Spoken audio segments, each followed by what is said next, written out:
It's now time for the Great British Debate this hour, and I'm asking, should the government of the day pick the BBC chair? Now, Gary Lineker has tweeted his opinion on the matter yet again, saying the BBC chairman should not be selected by the government of the day. Not now, not ever! In a childish voice. It comes after Richard Sharp resigns as BBC chair yesterday after a report found that he breached the rules of BBC appointments. Now, the review found Sharp failed to disclose his involvement in getting former Prime Minister Boris Johnson an £800,000 loan guarantee. And, of course, Mr Sharp called the breach inadvertent and not material, but added that he's quitting to prioritise the interests of the broadcaster. Now, of course, that happened because he passed over a phone number of a Canadian cousin of Boris, and then I think that cousin lent in the money, but that was why he's saying inadvertent. The Prime Minister says that he can't guarantee a non-political figure would replace him.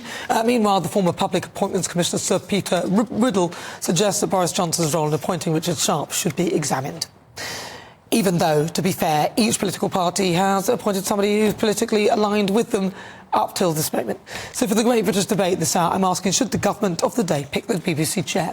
I'm joined now by Reid, author and broadcaster, Ben Habib, former Brexit Party MEP, Roger Bolton, former BBC executive and presenter, and also Martin Campbell, former chief advisor to Ofcom. Well, I'm going to start with you, Roger, because you're a former BBC executive. What's your views on this?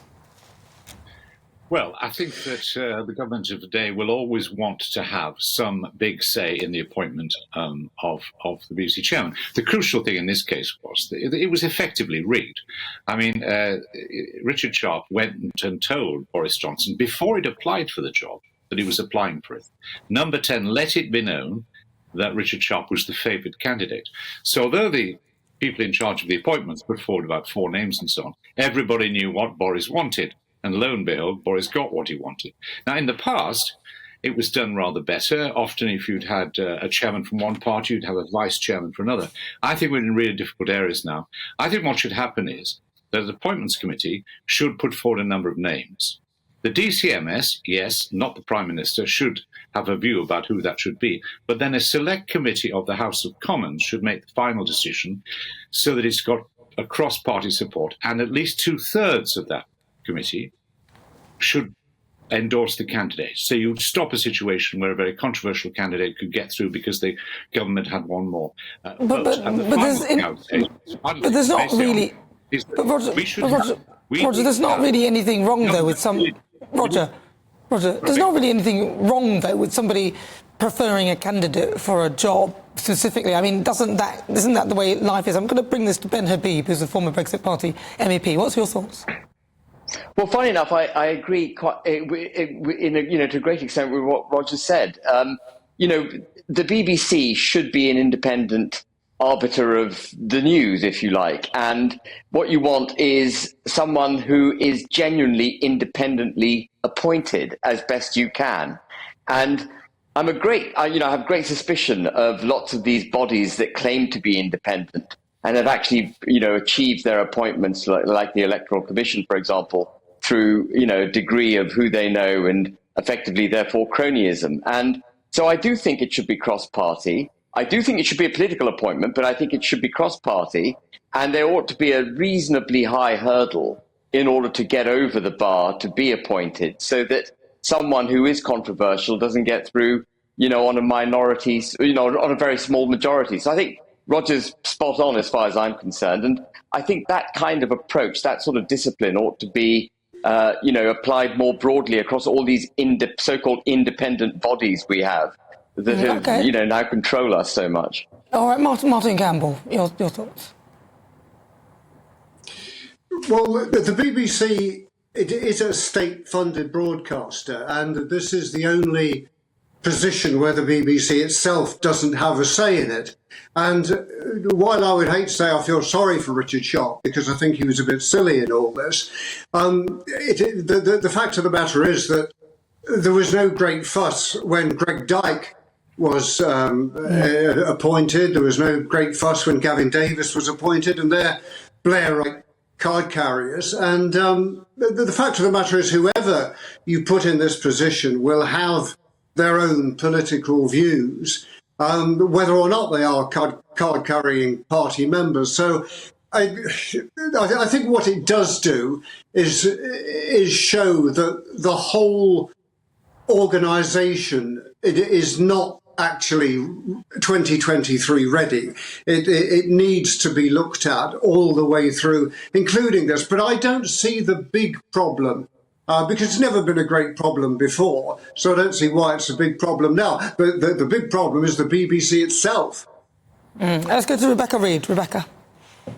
I mean, I think that the government should have as little to do with it as possible. And I know that it might sound wild, but it might be sensible to perhaps have people who have been in the BBC for a long time, whose background is in journalism, creative people. But the idea that the BBC doesn't get to choose its own, who's in charge of it, is madness.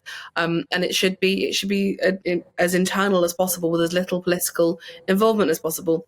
And this idea of neutrality is all very well and good, and it's a lovely idea, but I'm not really sure where we're finding people who are politically engaged enough to run a national broadcaster, but have no political opinions of their own, or at least have kept them silent. So I think it's an entirely impossible situation. And it should be based on experience and talent and ability to actually run the organisation, not who sat next to who at dinner and whose kids went to school with who. Well, Roger, what would you say to that? Do you think it should be perhaps somebody who's been at the BBC for a while? There is a problem. The BBC says it's independent, but its independence is sort of on licence. It has freedom on licence. And there are two occasions when it really has a problem: when the charter needs to be renewed and when it wants a licence fee increase. And you've got to have somebody at the top of the BBC who can talk to government, who understands how things work. And so you've got to have somebody who really, has been in the rough and tumble. But I think there's one additional thing I would like to say, which is this. The National Trust has independently elected members. I don't see why on the BBC board there can't be non-executives who are voted for by the licence fee payer. And another thing that would be very helpful would be if there was a representative of the trade unions, as there used to be. There no longer is. What you've got a board now is it's tilted towards business. You've got to have a lot of business expertise on it, but it's over-tilted. So I think that you could broaden that, but you could also say to the public, it's your BBC, you should have the right to elect some people, maybe 2, maybe 3, non-executives. If the National Trust can do it, why can't the BBC? Well, it sounds like a nice idea, but then you might end up with... who would you put on there? Martin? Well, I think that this position itself, and I repeat, I don't think the position itself is problematic. It's all the things underneath that need rearranging. And if it takes, the best person, I'm a little bit worried about saying, well, we ought to have a woman in charge. We ought to have someone in charge. We ought to have the best person in charge. I mean, personally, I'd like somebody like Archie Norman to be persuaded to come out of M&S. He did a fabulous job at ITV and could do so at the BBC. But it's all part and parcel. I don't think we should get too wound up about this particular position. It's the whole aspect of the BBC that needs looking at. So if I ask you this direct question, very directly, because we're running out of time, so I want a yes or no. Should the government of the day pick the BBC chair? Rebecca Reid, yes or no? Should they, yes or no? No. Ben Habib, yes or no? No, but it should be a political appointment. It's got to be done politically. This is a national broadcaster. OK. Roger, yes or no? As I suggested, the government's got to be involved. But what we need is, first of all, a definition of what public service broadcasting is, public service media is in the 2020s. We don't have that. The BBC is a means... So yes or no, Roger, because we haven't got... So what do you think, yes or no? What did Roger say? Sorry. I think yes, they should. I'll say yes, they should. Because that's what happens. That is the rule. If you want to change the rule, then let's get a consultation and look at the whole business.